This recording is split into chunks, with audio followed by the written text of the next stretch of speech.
Hey, Danny here with Mobility Bros. Today we're going over the common faults we find in the knees when we're squatting. Now what we want to look for when we have a good squat is our knees coming over the toes and tracking the pinky toes. Once again, coming over the toes, the knees coming over and tracking those pinky toes up and down.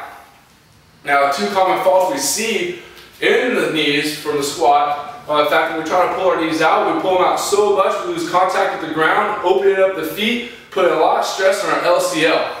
Or, where our feet have complete contact with the ground, our knees buckle in, causing problems for the ACL and the MCL. Now, if you're having problems with your knees opening up way too much, refer back to our last video and start mobilizing that ankle. Now, for this video though, we're going to attack the ACL and MCL problems. And in those, we're looking at the vastus medialis, the sartorius, and an adductor. And what we're going to do is grab our MA roller for our self-myofascial release. We're going to start right at the top of the knee, right where that vastus medialis starts, and start moving the tissue up towards the top of the hip. Now, what we're going to do is lay down on our stomachs, slightly on our side, put that roller right to the top of that knee, right at the top of that vastus medialis, and slowly just apply as much pressure as you can, just kind of lift it up.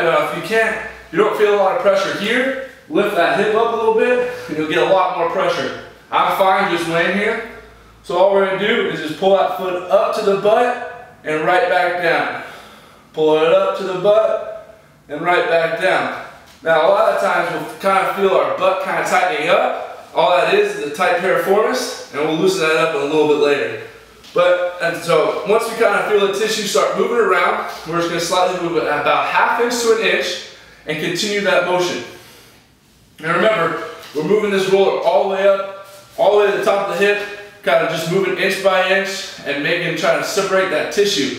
Once we get to the top of the hip, we're just going to readjust, so get completely off the roller, go right back down to that medialis, and slowly roll towards that hip again. You kind of have like a 5 or 10 count in your head. We're just 1, 2, all the way to 10 or 5, whichever you feel like doing, all the way to the top. That's the SMR for today. Now for the strengthening, we're going to go with a modified single leg squat. And basically, we're going to have complete contact with the ground, the ball of our foot to the heel, creating that arch in our foot, not letting our ankle collapse. And we're going to push that knee forward and track out towards that pinky toe once again.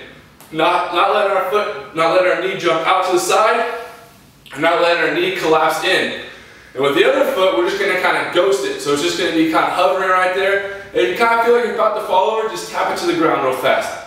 Now what we're doing, pushing that knee forward and out, trying to touch down to the ground, keeping contact with the ground the whole time, and then stand all the way up, squeezing the glute and the core.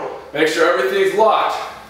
So once again, we're kind of on that, creating that whole arch, keeping the foot in contact with the ground, having that other foot hover, and we're simply pushing that knee forward and out, tracking that pinky toe all the way to the ground, and then stand back up. Now if you can't get that hip to fall all the way down, it's perfectly fine if we start just here. Just track in and out, and just bend over with a slightly bent leg. It's perfectly fine.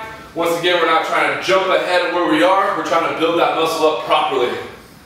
Stay tuned for tomorrow, where we go over the hip section, and we'll see you guys then.